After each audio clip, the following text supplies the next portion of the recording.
What's going on, my peoples? What's up with it, my bows? People. All right, our millennial man listeners, welcome to another episode of the Millennial Man Podcast. Derek Chard here, your host, along with Bryson Womack. And Bryson, all I have to say to you is back to school, to prove to Dad that I am not a fool. I got my boots tied, my lunch packed. I hope I don't get in a fight. To a fight. Back to school. Oh, good old Billy Madison. But yeah, today we're talking a little bit back to school, a little nostalgia. Going back to school. I mean, I don't think it matters if you were going into fifth grade, sixth grade, seventh grade, eighth grade, freshman. I mean, I think the later elementary into middle school and probably middle school was like probably the best times. I don't know. What do you think? What do you think, Bryson? What do you remember? Let's start with that. What were the years that you think it mattered the most? Everything getting ready for school. Yeah, I mean, I think it's an interesting topic because obviously, I can't wait to dive into the excitement that surrounded, you know, from an adolescent age 10 to 16, 17 when you had to go to school, but that we were kind of that first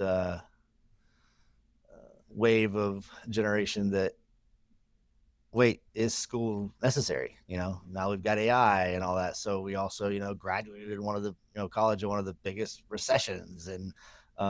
But when you mentioned middle school and going back, I mean, it was this time of year, right? Like you probably just executed that last vacation trip. Hopefully it was at the beach. So you're tanned up. You just got your new Sauconys. You got a fresh haircut. You got a new trapper keeper. You got your new pens and mechanical pencils and your labels and dividers for all your different subjects and classes. And you're like, I'm going to be organized and productive. And it was always short lived, right? You went into 2 or 3 days and you were instantly behind. But man, the excitement that was surrounded by going back to school, the people that you necessarily didn't hang out with outside of school, like you're, kicking it with them again, like that kind of shit. Yeah.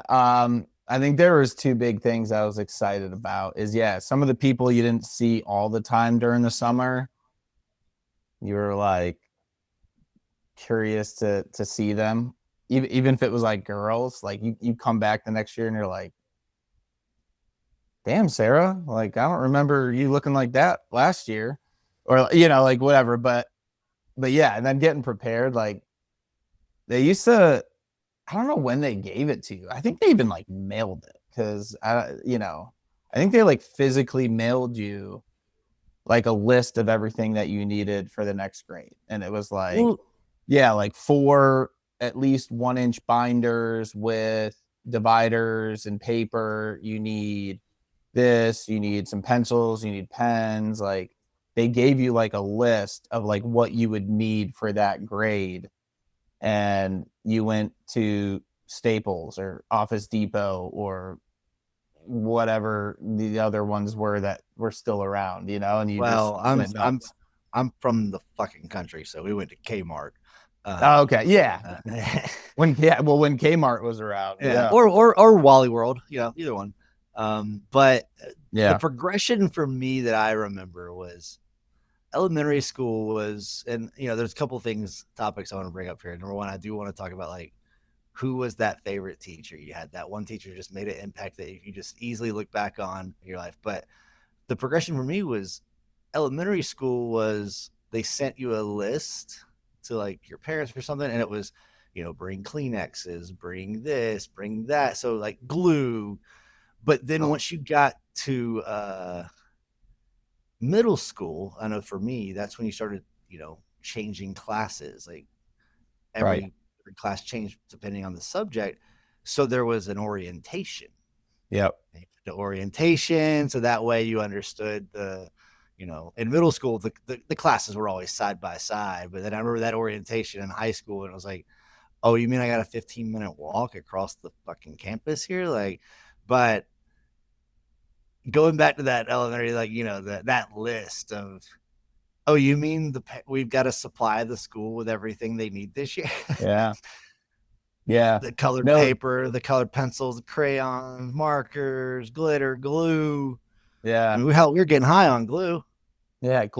Glue sticks. I definitely remember glue sticks. Yeah, I like the mention of middle school because you're right. Like,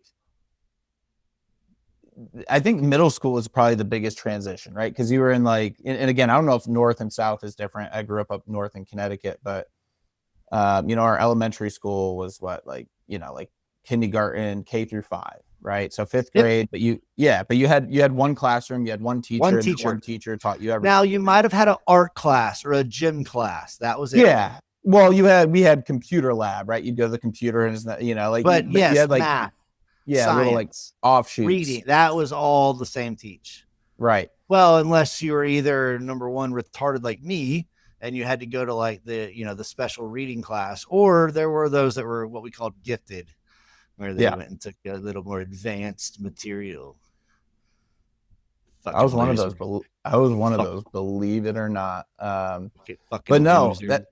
Yeah. But no, but like, yeah, but going into middle school, you're like, wait a minute. Now I have classes. I'm gonna go from class to class. I got a locker. I got a homeroom. Like, I don't know if you had a homeroom. I know we had a homeroom in high school. I think maybe in middle school too. Like where you started. Oh yeah. Yeah, like you each. You had your 30 people in one room, and they're like, all right, first period now go to your first period. But yeah, that was like the biggest transition, because you're like, oh, okay, I can go out in the hallway now and see other people and other grades and stuff. I don't know. Well, yeah, I remember in middle school, I mean, we had teams, right? So it was like 4 teams. Yeah, same. And so I only took, you know, my change of classes, like the science, the math, the history, with the same people on my team. And there Yep, were three yep. other people that I never saw. But yeah, the dynamic when you get to high school, you're like, oh, I'm sitting next to this, 6'4" basketball player that, you know, just had sex last night and smoked weed, and I don't even have my first hair on ball yet. Like, dang. Yeah. So I didn't have that. I don't know if you know, like, so high school for me, I went to a private Catholic high school. I graduated with 60 kids. No, I went to a high school that I think usually graduating classes were close to 1,000. There was four Yeah, thousand kids. yeah. So my high school was way different. Now my middle school was more like what you're saying, because I went to public middle school and it was big, and we had like Sapphire team and Scarlet team, and then this team and this team, and they were in the other. You never really saw the other teams, like you said. So I had that in public school. Then I got to high school and I'm like, every class has 60 kids. There's what, 240 kids in this whole school. You see them all every day. Like it was wild, but Dude, some of the introductions to conversations like you heard. Like, I remember that first time being in ninth grade, and this is going to be very aggressive, but I'm saying it. I remember being in ninth grade, like, and I just somehow was in a weight training class where it was predominantly the basketball team, which was great because we've talked about, Brocky Brock, who was a friend of mine that passed about a year ago. His older brother was Brent, and Brent was in that class. He was on the basketball team, so I kind of had him as like, he'd let me eat lunch with him and all that. He was a junior, I was a freshman, but I remember like being in the locker room one time, and a couple of these older seniors like talking the shit, and the one comment I'll never forget was, "Man, don't you be hating it when you be taking a shit and your dick be touching water." And I was just like, oh my God, I don't know if I'll ever have that problem, but wow. Like, goodness gracious. Like the things you started hearing from eighth grade to ninth grade progressed very fast. yeah, yeah, yeah. We had different different experiences. But let's talk about, you know what? We're talking about going back to school, right? So I want to bring this up. Yeah. Switching gears a little bit. I hope it's okay because you know what I remember was going school clothes shopping for the new year. So I don't know your scenario, but like my mom would be like, all right, you got this much money, going to the store, going to the mall, like you can get a new pair of shoes, you can get a couple pairs of jeans, get a couple shirts. Like these are your clothes for the school year that you're going to wear. And, you know, the biggest thing I remember about it is, and especially down south, I'm sure it's even more true here, but we went back to school earlier up north. We went back, well, no, later. Sorry. We went back after Labor Day. We September. went in September. Yeah, y'all went September. But there were y'all went to times, school more days. yeah, probably we stayed, well, we stayed later, I think, into the summer because it, you know, didn't get as hot as quick or whatever it was. But Or y'all didn't have as many breaks like we did. I think we had just like a ton of breaks. maybe. Well, the thing was too, it doesn't make sense because we had snow. Well, you guys have snowed it. Well, we had snow I days, remember too. hearing that like New York and northern schools went to like their average year was 200 days. A year. Yeah, I don't Was even know. you had to go 200 days a year. Where in Georgia the law was, I think when I mean it's probably different now, but it's like 175. Oh, So we're thinking really? like, man, they got to go 25 more days. So for example, where they gained that was, I mean, yeah, we started earlier, but we got out earlier. We had a whole month off in Yeah. December. Yeah. No, yeah, maybe we didn't have as many days off. And you're right. It was like, you know, we had snow days. We had to make them up and extend the school So year. y'all But had to start at 200 so that you couldn't fall below that threshold in case it was canceled. yeah, I guess. But where I was going, because I want to get to this. Yeah. Let us say the shopping, the clothes. Well, you were saying, yeah. Well, you get your fresh clothes, right? And then you're like, all right, first day of school. Still 80 degrees outside. But you're like, I don't care. I'm putting on my brand new jeans. Like you're putting on your fall, because you're getting brand new like fall clothes. And your mom's like, it's 80 degrees. Like, what are you doing? You're like, I don't care, mom. I got to show up in my brand. I'm not wearing old stuff on my first day. Like after second day, sure. First day, I'll sweat, but I'm wearing my new fit. That's why I always remember doing that. And my mom's like, you're stupid. I'm like, got to impress the girls. So what's mom. interesting about that is, man, I used to get so frustrated and annoyed with the clothes shopping side of it. And as funny as it is that I wasn't necessarily the like the A student. I was capable, but there was I didn't understand what the value was. So I did the bare minimum. But you know, I'm actually a very like logistical, analytical style of person. I used to get excited about the supplies, man. I had to have like I want like the different subjects, the notebooks, like I had to have a specific, I hated the paper that had like that. If it wasn't like that bright white, it had to be college rule and it had to be bright white. If it was wide rule or if it was that like yellow tinted or that, there was like one that was kind of like off white that I hated. Yeah. I liked having a different notebook for each class because I Yep. was the one that I didn't want to carry a book bag. I wanted to, you know, go grab the fresh little 1/2-inch binder for each subject. Yep. Oh, speaking of supplies, tell me if this was a northern thing, southern thing. Well, number one, we all probably like doodled and like on our binders, but I totally forgot about this with your books. So when we got our hard covered books from the school, you had to put a book cover, and we would either take paper bags and like literally learn how to make a book cover and like slip it, fold it, and slip it. But do you remember when they came out with the freaking like book? Yeah, the stretchy, they're called book like socks, the nylon thing. Like yeah, they were almost like gym short material or polyester, like almost. Yeah, they're called book socks. Yeah, no, but dude, first off, it was way cooler with the paper bag because you're way cool. Draw on them. Yeah, you could sign it and like doodle it. But then you got those stupid socks, and yeah, it was just a money grab. And I drew on the socks too. Yeah, it didn't come out the same way though. No. Yeah, it didn't come out the same way. But why did they make you cover your books? I mean, I guess to like For preserve. protection. Yeah.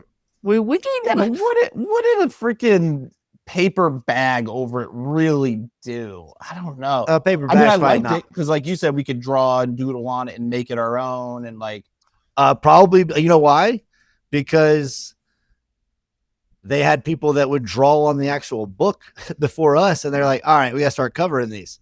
yeah, Because I remember getting those books where people would like draw and write in all the pages. I bet before you covered them, people were doing it right on the cover.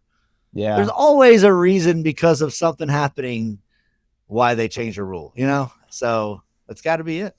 You ever get a book from in the last And you like knew person? the older sibling or something. No, not that. I don't know why this reminds me of like Harry Potter, but like you got the book of whoever before was like a super good studier, but inside the book, they legit highlighted and they like notated like on the test. And then they like highlighted here on the test. And they had the same teacher. They were the year before you or whatever. And the teacher gave the same test because they're lazy. Like, and I got one of those books one time and I was like, I aced it because they were like, all right, it's chapters this through this. You got to read it all because you don't know what's on the test. And I'm like, I Hey, do. this teacher puts this in this test. I was like, I know exactly what's on the test. And I took a big risk the first time. I was like, I'm just going to study. I'm Like, gonna leverage this only. and it worked, dude. I aced it. And I was like, oh my God, dude, I have the holy grail of a book in this. Like, I didn't have to read anything. All I had to do was study. They're like, on the test, on the test, on the test, on the test. I was like, what? Awesome. So awesome. Bo, if I ever had a book that had that, I probably would have never known. I was not much of a book opener, and I've always said if I spent as much time actually just learning the material and studying as I did preparing to cheat, I mean, I could have been a straight A student. I mean, I made decent grades, but I spent so much time masterminding how I was just going to cheat so that I didn't have to learn the material because I wasn't interested in it. I just was so Yeah. bored with the material, and I didn't care about it. And so I would just spend just as much time as someone who probably read the section or the chapter of the book as I did, writing super small on a little note card and shoving in my mechanical pencil and, using a magnifying glass to like read it or, yeah. Yeah. I was lucky. I don't know why, but I was actually like really smart. And high school was a breeze. I never studied. I never did anything. I screwed around and I graduated fifth in my class. Yes, out of 60, but I graduated fifth in my class. I hated the homework though, because I'm like, I know how to do this, but I just don't want to like do this work. So most of my time was negotiating and begging and making relationships with like all the girls who like did their homework perfectly. And I'm like, hey, can I just copy your homework down? Because like I know this stuff, but like you did it. Can I just copy it down? And I always got them to let me do it. I'd be like, all right, I'll do the next one and you can copy it from me. And they're always like, just take it. Like, I need to do the homework because I need to learn it. I'm not going to copy yours, but just take it, Derek. I'm like, Yeah. all right, Yeah. thanks. But like, that was my thing. I always got homework from people because I hated doing the homework. I was like, I already know this stuff. I'm going to ace the test. Like, I can read this, but I don't want to do all this work. Like, I don't even have time. I play sports. I do that. I'm like, I hated homework. Homework sucked. So Sucks. speaking of shit sucking, I feel like nowadays there's been a really solid transition where teachers are likable and favorable.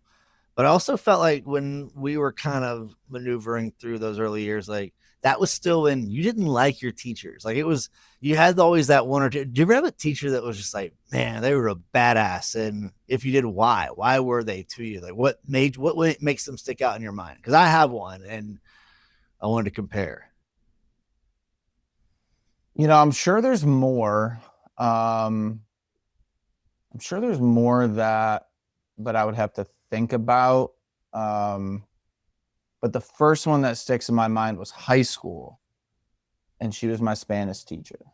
Um, and she was just awesome. She was just down to earth, and she was just, I don't know. She was just cool. She would always throw fiestas because like her whole thing, she was like, come into my class and we're going to speak Spanish.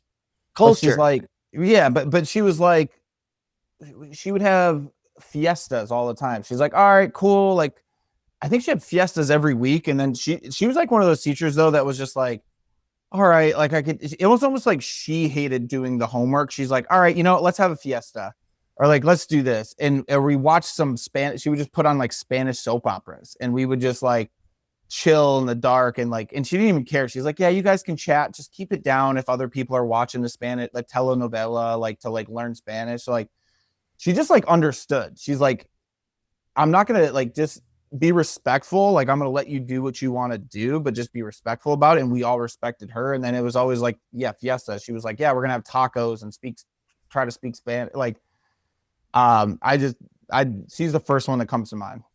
So, and I'll clarify. I had some. I think in high school, that's when I had a lot more. But that first teacher that was just First, like, I know. I'm trying wow, to this. think. Mine was fifth grade, and his name was Mr. Overman. And at the time, I didn't even really understand the value I was gaining by being in his class. But as I look back, because he had such memorable moments, he always taught you to, hey, can I go to the restroom? I don't know. Can you? Like, oh, may I go to the restroom? Like that. Yeah, But then he would do things like, it wasn't so much about, oh, you got all these wrong. This is how you do it. You did it this way, but you're supposed to do it that way. He would try to understand your mind and be like, how did you get here? Where did you go? And if you could talk and explain why you answered something the way you did, and even though you got it wrong, if he liked your thought process, he'd be like, all right, let me give you a half point here. Like he'd kind of like bring your grade up. So if you basically ever got like under a 78 on a test or something, he'd be like, hey, you got to see me. He's like, all right, these 10, we got to figure out if we can get you some points based on your thought process. And it was like, oh shoot, he knew that, hey, this is not material you're going to need to be successful in life, but what you are going to need to be successful in life is critical thinking and understanding how you work through a process. And he did, like, another thing he did was, one time I left clothes in his classroom, and I remember I lost them. They were brand new, like he said, new clothes for the school year.